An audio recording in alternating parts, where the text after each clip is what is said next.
Krisis moneter sering dijadikan penyebab dari keterpurukan negeri ini. Banyak orang membahas dan mengutuk krisis moneter. Cukup menarik perkataan seorang pakar ekonomi. Tidak ada yang namanya krisis moneter. Yang ada adalah peristiwa perpindahan kekayaan dari satu orang ke orang yang lain. Karena jumlah uang tidak berkurang, jumlah kekayaan tidak bertambah, hanya saja dia berpindah. Dan Allah lah yang memberi rezeki kepada siapa yang dia kendaki. Dialah yang memutarbalikkan yang kaya jadi miskin, yang miskin jadi kaya, untuk menguji siapa di antara kalian yang paling beriman, untuk menguji siapa yang paling beriman di antara kamu. Tahun 97-98, di saat dolar dari 2.500 sampai tembus 10.000, di saat penduduk Jakarta mayoritas berdoa dan berharap tidak terjadi krisis moneter, seorang kawan saya, presidir di sebuah perusahaan nasional, bertanya kepada saya, "Gus, kalau saya punya uang, sebaiknya diapakan?" Saat itu saya tidak bisa menjawab. Tidak lama kemudian, saya dapat info kalau beliau baru saja beli rumah, baru saja beli tanah, dan baru saja beli mobil, di saat orang lain melakukan hal yang sebaliknya. Luar biasa prediksinya, dan prediksinya sangat-sangat tepat. Tidak lama kemudian, terjadilah perubahan yang sangat dahsyat. 1 tahun kemudian, harga mobil naik sampai 2 kali lipat. 2 tahun kemudian, harga rumah dan tanah naik 2 kali lipat. Baginya, krisis moneter bukanlah masalah, tapi bagaimana bersikap saat krisis moneter, itulah masalahnya. Berpikir jauh ke depan, itulah kuncinya. Sungguh beruntung orang-orang yang beriman, yang melihat jauh ke depan. Di saat orang lain berpikir selangkah, maka ia sudah berpikir 1000 langkah. Yang salah bukan pada krisis moneternya, yang salah bukan pada alamnya, tapi yang menjadi masalah adalah bagaimana kita bersikap terhadap alam. Karena alam diciptakan untuk menguji siapa di antara kita yang paling baik amalnya. Orang sukses melihat kesempatan di setiap kesempitan, sementara orang gagal melihat kesempitan di setiap kesempatan. Jangan katakan saya tidak bisa, tapi katakan saya harus bisa. Allah tergantung prasangka hambanya. Saya, Bagus Hernawo, pesantren entrepreneur, untuk Anda rekan Dakta.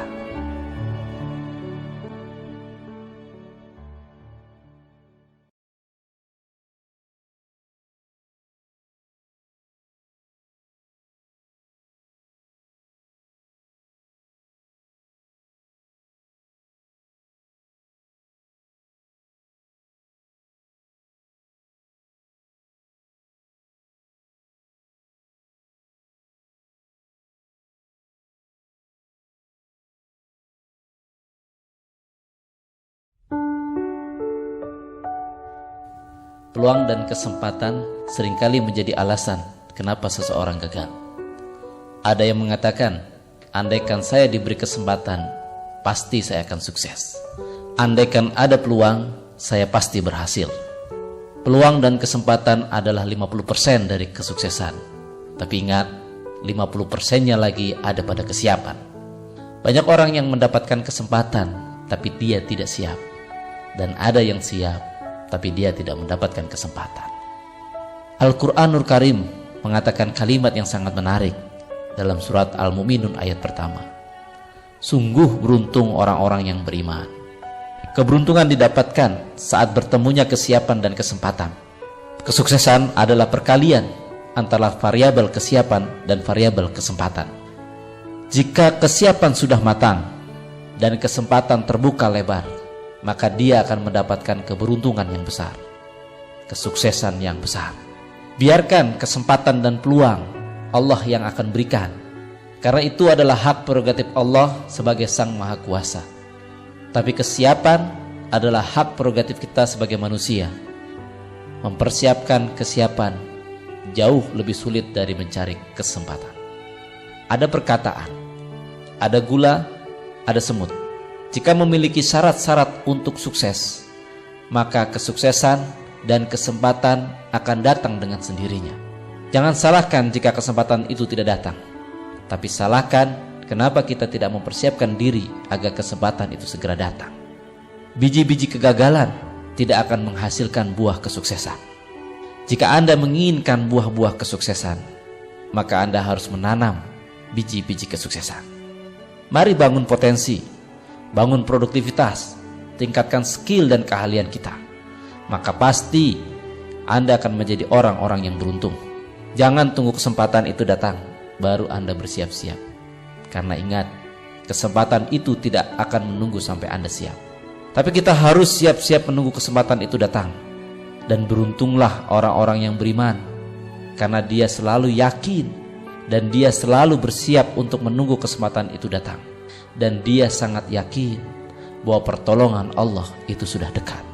Saya, Bagus Hernawo, pesantren entrepreneur, untuk Anda rekan Dakta.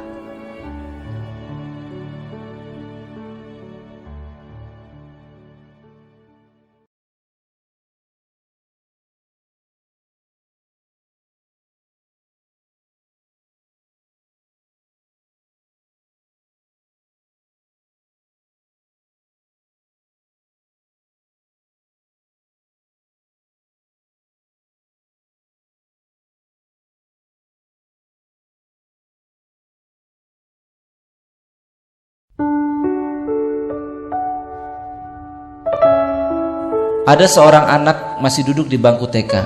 Hari itu mamanya mendaftarkan anaknya ke TPA untuk belajar Al-Quran.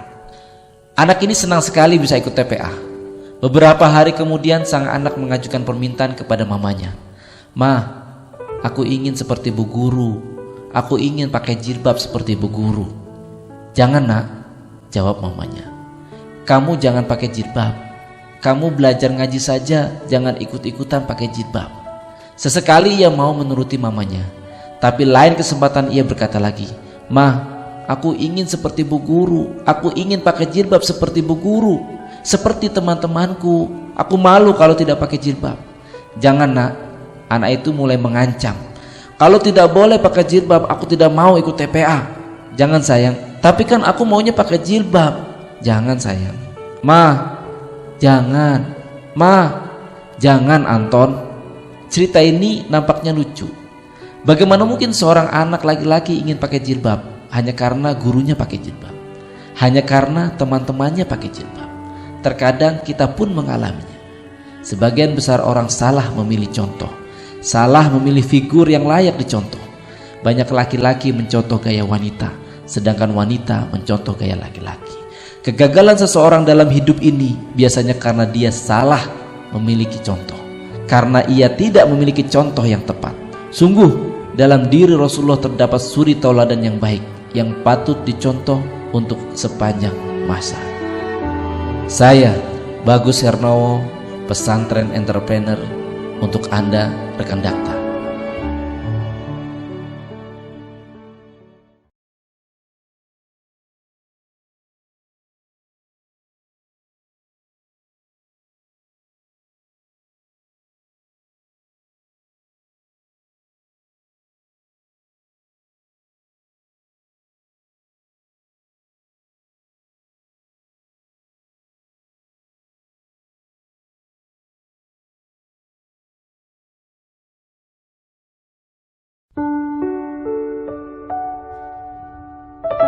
Seringkali kita melihat masalah hanya dari kacamata pribadi. Ada seorang bapak tua bersama 4 anak yang masih kecil-kecil. Mereka naik kereta ekonomi dari Jatinegara menuju Semarang. Di dalam kereta, anak-anak itu sangat ribut sehingga mengganggu penumpang yang lain. Berlarian ke sana kemari, teriak-teriak tawa mewarnai keceriaan mereka. Penumpang yang lain banyak yang merasa terganggu dengan tawa anak-anak itu. Sang bapak tua itu sepertinya tidak mau tahu. Seorang ibu memberanikan diri untuk menegur bapak tua. "Pak, maaf pak, apakah anak-anak itu anak bapak?" Tanpa menjawab, bapak tua itu pelan-pelan mengangkat kepala dan melihat ke arah ibu yang menegurnya. "Ada apa bu?" tanya bapak tua. "Itu pak, anak bapak. Mereka berisik dan mengganggu penumpang yang lain. Tolong disuruh diam pak. Sebagai orang tua, harusnya bapak bisa menjaga anak-anaknya dong. Kami merasa terganggu." "Oh, maaf bu, saya tidak bisa," jawab bapak tua. "Kenapa tidak bisa? Kan itu anak bapak. Saya tidak tega. Kenapa tidak tega? 3 hari yang lalu mereka baru saja kehilangan kedua orang tuanya akibat kecelakaan pesawat. Sejak kecelakaan itu mereka tidak pernah berhenti menangis. Dan baru hari ini saya melihat mereka bisa tertawa. Saya tidak tega memberhentikan tawanya. Jika ibu tega, saya persilahkan, jawab bapak tua mengakhiri percakapan. Sang ibu kemudian kembali ke tempat duduknya dan tidak bisa berkata apa-apa lagi sambil meneteskan air matanya. Kini marahnya berubah menjadi sayang, bencinya jadi simpati. Ia sangat senang melihat anak yatim piatu itu bisa tertawa lepas. Yakinlah, pada saat kita mau membuka mata hati dan pendengaran, pastilah hidup ini lebih mudah untuk difahami. Kebencian jadi kasih sayang, dendam jadi persahabatan. Tidak ada yang salah dalam kehidupan ini. Yang salah adalah pada saat kita tidak berusaha mau mengerti tentang kehidupan. Sungguh Allah menginginkan kebaikan bagimu, kehidupan di dunia dan di akhirat, karena Allah Maha Pengasih lagi Maha Penyayang. Saya Bagus Hernowo, pesantren entrepreneur, untuk Anda rekan Dakta.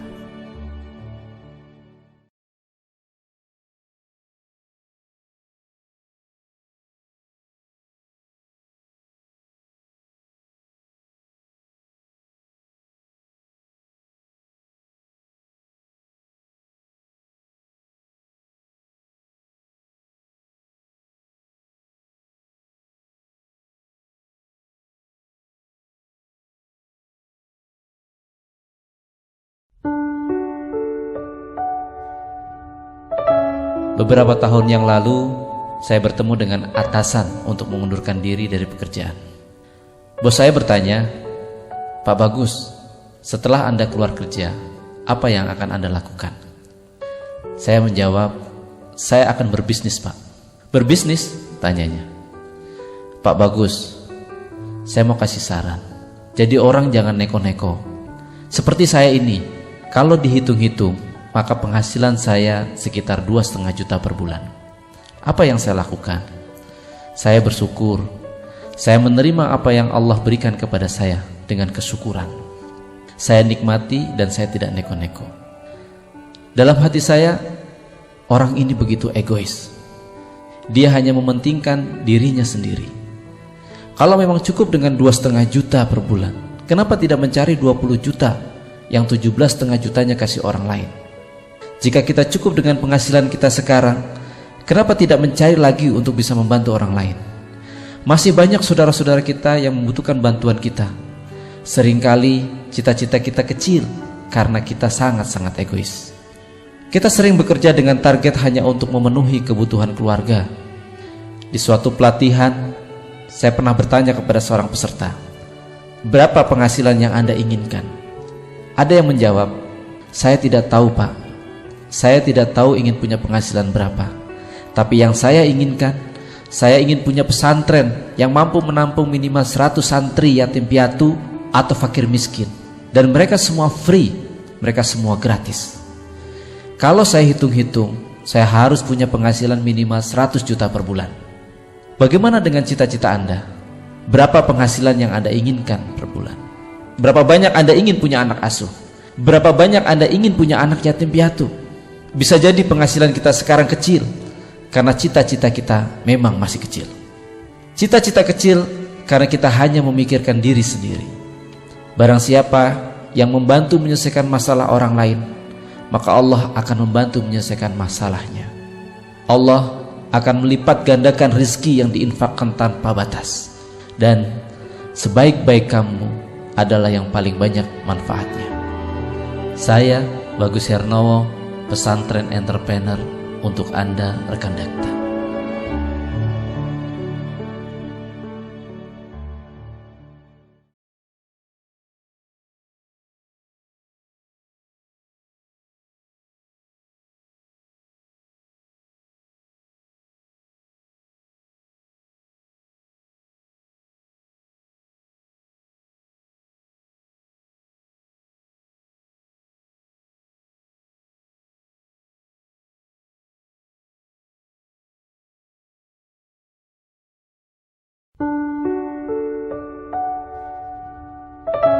Suatu saat saya bertemu dengan seorang kawan di rumahnya.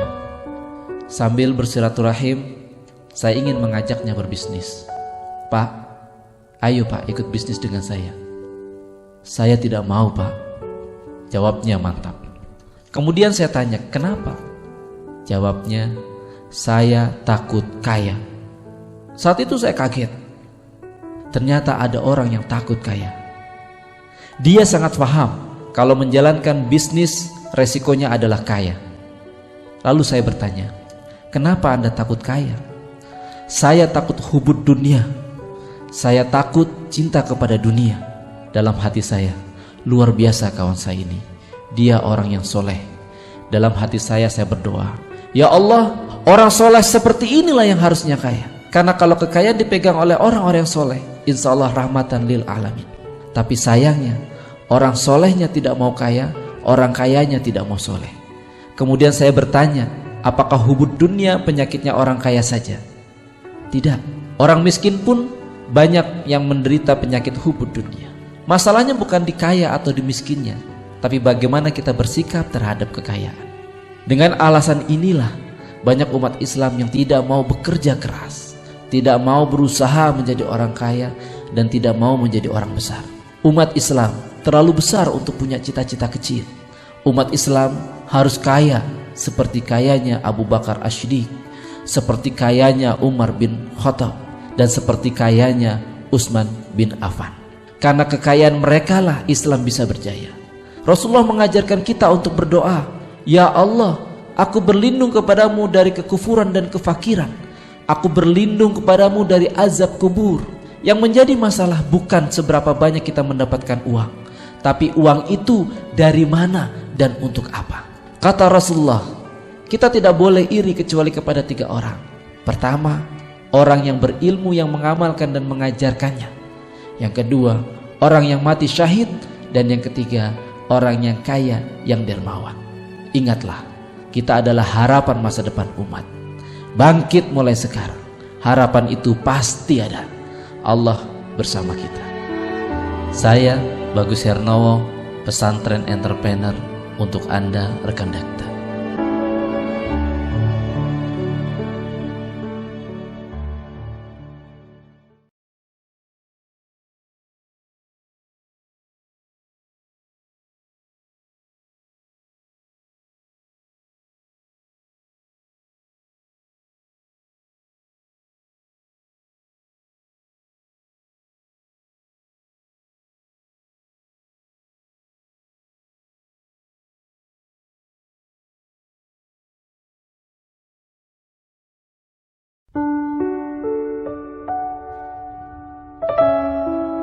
Cerita ini terjadi saat saya hendak berangkat ke Semarang naik kereta Argo Muria. Saat kereta siap berangkat, kereta sudah mulai bergerak maju dengan kecepatan yang semakin kencang. Terdengar keributan di bangku belakang. Ada seorang ibu yang sedang duduk bersama ketiga anaknya. Anak yang pertama perempuan sekitar umur 7 tahun. Anak yang kedua laki-laki sekitar umur 3 tahun. Dan satu lagi anak yang digendong sekitar umur 6 bulan. Nampak mukanya yang sedang sedih, seperti baru saja dapat musibah. Mungkin ibu itu baru saja pisah dengan suaminya. Di samping bangkunya berdiri 2 orang laki-laki.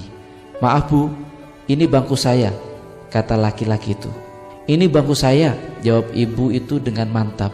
"Ini bangku saya Bu, ini gerbong 3, bangku 4A dan B kan? Saya juga di gerbong 3, bangku 4A dan B," jawab ibu itu membela diri. Kemudian masing-masing menunjukkan tiket yang dipegangnya. Ternyata benar, masing-masing tiket menunjukkan gerbong 3 dan bangku 4A dan B. Karena merasa benar semua, akhirnya mereka memanggil kondektur. Begitu dicek dengan teliti, siapa yang salah? Gerbongnya sama, bangkunya juga sama, tanggalnya juga sama. Tiba-tiba kondekturnya kaget, ternyata keretanya yang beda. Ibu itu harusnya naik kereta Bima yang baru akan berangkat sekitar 15 menit di belakang kereta ini. Ibu itu panik. "Terus saya bagaimana dong Pak? Kalau ibu itu turun di sini," jawab kondektur itu, "pasti ibu tidak akan bisa mengejar kereta yang berangkat 15 menit lagi dari Gambir." Seringkali kita menghadapi masalah dikarenakan salah menentukan tujuan. yang lainnya salah menggunakan cara mencapai tujuan.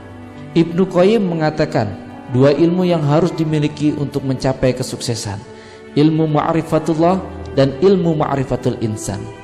Ma'rifatullah adalah ilmu mengenal Allah, mengenal tujuan hidup, dan ilmu ma'rifatul insan adalah ilmu mengenal manusia, ilmu mengenal cara mencapai tujuan. Sebagian stres karena tidak punya tujuan hidup, dan sebagian lagi stres karena tidak tahu bagaimana cara mencapai tujuan hidupnya. Barang siapa tidak memiliki tujuan, maka dia tidak akan kemana-mana atau kemana-mana.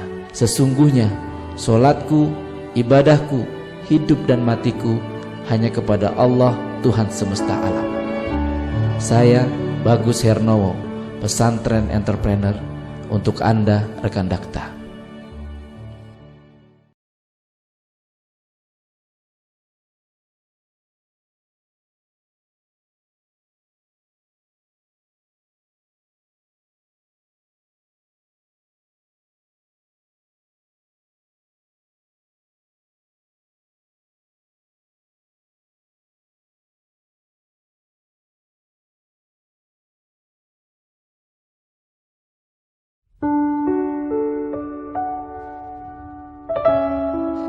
Ada seorang remaja wanita masih sekolah di kelas 2 SMA.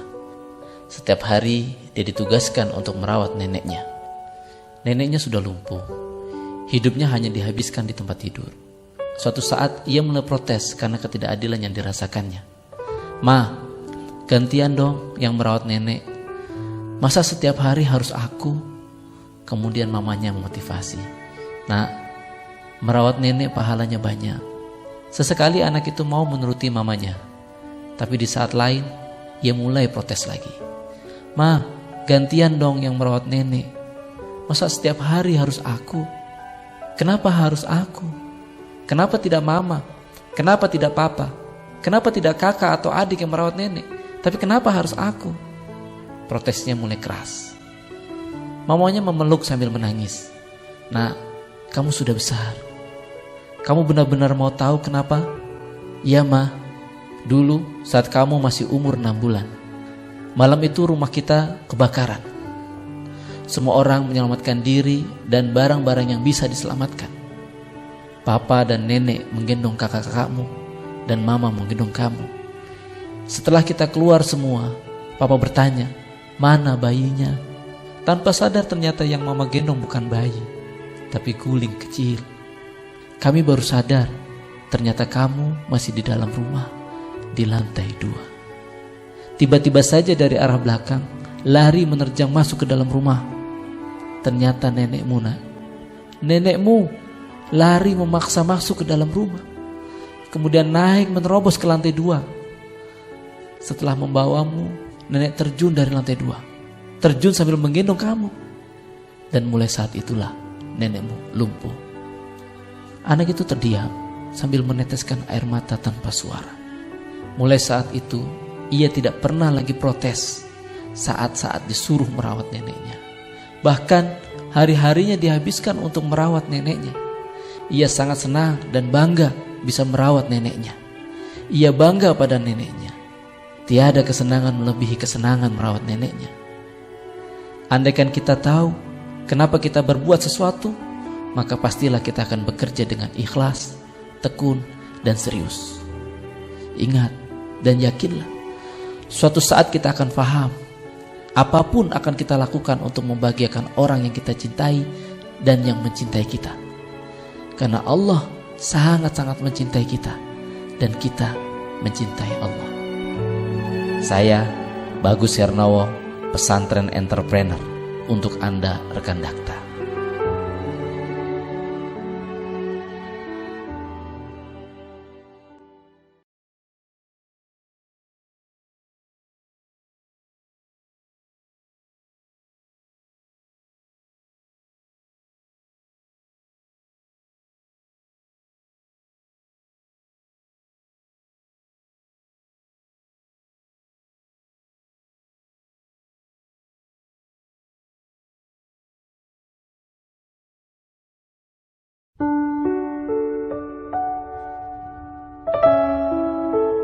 Banyak orang yang sering mempermasalahkan masalah, menganggap tidak ada masalah seberat yang dialaminya. Seorang ibu konsultasi kepada saya, "Ustadz, tolong bantu saya Ustadz. Suami saya Ustadz, suami saya, tolong suami saya Ustadz." "Kenapa dengan suami ibu?" "Ustadz, setiap malam saya tidak bisa tidur karena suami saya." "Memangnya kenapa dengan suami ibu?" "Suami saya ngorok Ustadz. Setiap suami saya ngorok, pasti saya tidak bisa tidur.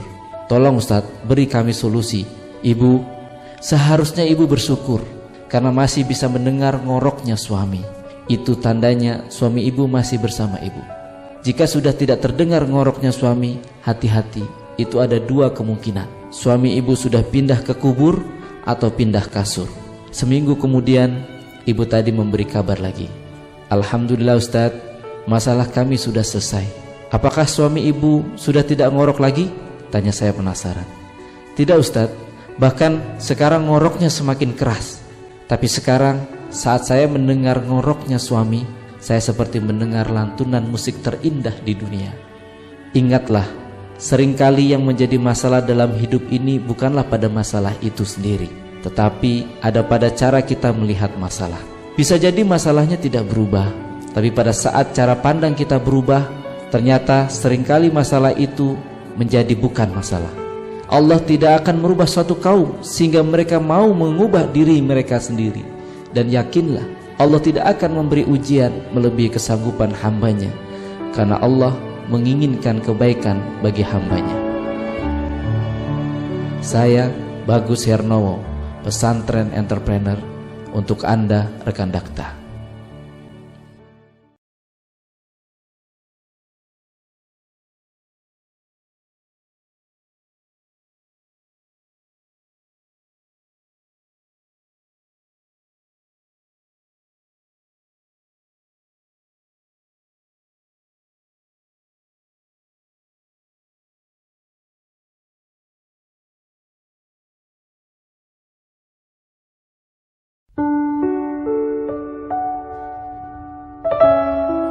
Saat itu saya membutuhkan 2 karyawan penjahit baju kemeja. Karena mendesak, akhirnya saya pasang iklan di media cetak. Keesokan harinya datang 15 orang melamar kerja. Masing-masing saya tes untuk membuktikan keahliannya. "Pak, benar Bapak sudah pengalaman?" "Benar Pak." "Sudah berapa lama?" Saya mulai menginterview. "Sudah 3 tahun Pak," jawabnya. "Berarti Bapak sudah mahir dong?" "Insya Allah Pak," jawabnya mantap. "Ini saya kasih bahan yang sudah saya potong. Tolong jahit dan itu mesin jahitnya." "Siap Pak." 1 jam belum jadi, 2 jam belum jadi, 4 jam belum jadi. Saya tanya, "Sudah jadi Pak?" "Belum Pak," jawabnya sambil ketakutan dan berkeringat. "Katanya sudah pengalaman 3 tahun. Kok sampai 4 jam belum jadi juga?" "Iya Pak, sumpah Pak, saya tidak bohong," jawabnya sambil ketakutan. "Saya sudah 3 tahun pengalaman menjahit baju kemeja Pak, tapi cuma kerahnya saja Pak." Saya terdiam dan tidak bisa berkata-kata lagi. Akhirnya saya baru sadar, sistem kapitalis menjadikan seorang karyawan semakin tidak bisa mandiri. Semakin lama dia menjadi karyawan, semakin dia tidak mandiri. Sebagian orang mengatakan menjadi pengusaha sangat berisiko, tapi ternyata menjadi karyawan lebih berisiko. Seorang pengusaha menciptakan pekerjaan, seorang karyawan mencari pekerjaan. Saat itu saya bertekad untuk menciptakan lapangan pekerjaan sebanyak-banyaknya. Dan saat itulah saya mengajak setiap orang untuk menjadi seorang pengusaha, untuk bersama-sama menciptakan lapangan pekerjaan. Sungguh menarik belajar dari perkataan para sahabat. "Tunjukkan saya pasar," jawab Abdurrahman bin Auf tegas ketika ditawarkan dengan segudang kemudahan. "Tunjukkan saya pasar. Wahai para pengusaha, ayo bangkit. Mereka menunggu karya besarmu. Sebaik-baik kamu adalah yang paling banyak manfaatnya. Dan setiap kebaikan akan dibalas dengan 700 kebaikan di dunia dan di akhirat. Dan Allah akan menolong hambanya yang peduli dengan umatnya." Saya Bagus Hernowo, pesantren entrepreneur, untuk Anda rekan Dakta.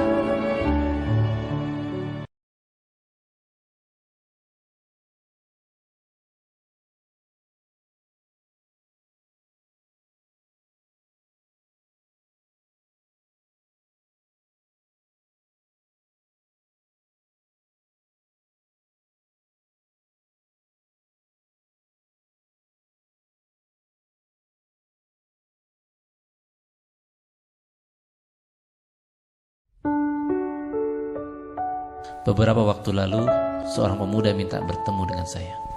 Dia berkata, "Ustadz, tolong bantu saya. Masa depan saya hancur. Saya tidak punya masa depan. Ustadz, dulu saya sejak SD selalu dapat ranking 1. Kemudian saat saya masuk kelas 2 SMA, saya tidak mau ranking. Saya tanya kenapa. Saya malu Ustadz, karena di wajah saya ada tompelnya." Lalu dia perlihatkan tompel yang ada di wajahnya. Itulah sebabnya dia selalu pakai topi dan memanjangkan rambut depannya agar dia bisa menutupi kekurangannya. Kemudian saya katakan, "Kamu benar-benar ingin berubah?" "Iya Ustadz. Kalau begitu, ini ada 10.000. Kamu sekarang pergi ke tempat cukur untuk mencukur rambut kamu sampai habis." "Sampai botak Ustadz?" tanyanya. "Benar. Saya malu Ustadz. Saya tidak mau Ustadz. Saya malu." "Baik.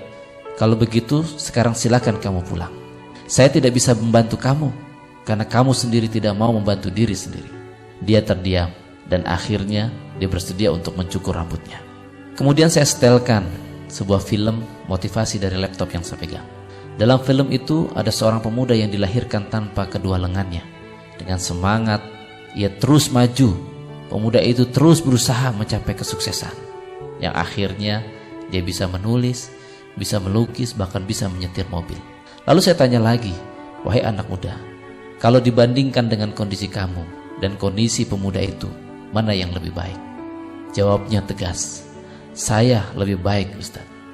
Kalau dia saja yang tidak punya kedua lengan bisa, kenapa kamu tidak bisa? Kalau dia saja bisa bersyukur, kenapa kamu masih belum mau bersyukur? Seringkali kita menangis karena tidak memiliki sepatu baru, sementara orang lain menangis karena tidak punya kaki. Fokuslah pada kelebihan, jangan fokus pada kelemahan. Seekor burung tidak bisa merubah arah angin, tapi dia bisa merubah arah sayap hingga dia bisa terbang mencapai tujuannya. Allah menciptakan setiap manusia dengan segala kelebihan dan kekurangannya untuk menguji siapa yang paling baik amalnya. Jangan karena sering mengeluhkan sedikit kekurangan, kita selalu melupakan kelebihan. Allah tidak akan merubah suatu kaum sampai kaum itu sendiri mau merubah dirinya sendiri. Dan Allah tergantung prasangka hambanya. Ayo berubah untuk lebih baik. Bangkitlah, harapan itu masih ada. Saya Bagus Hernawo, pesantren entrepreneur, untuk Anda rekan Dakta.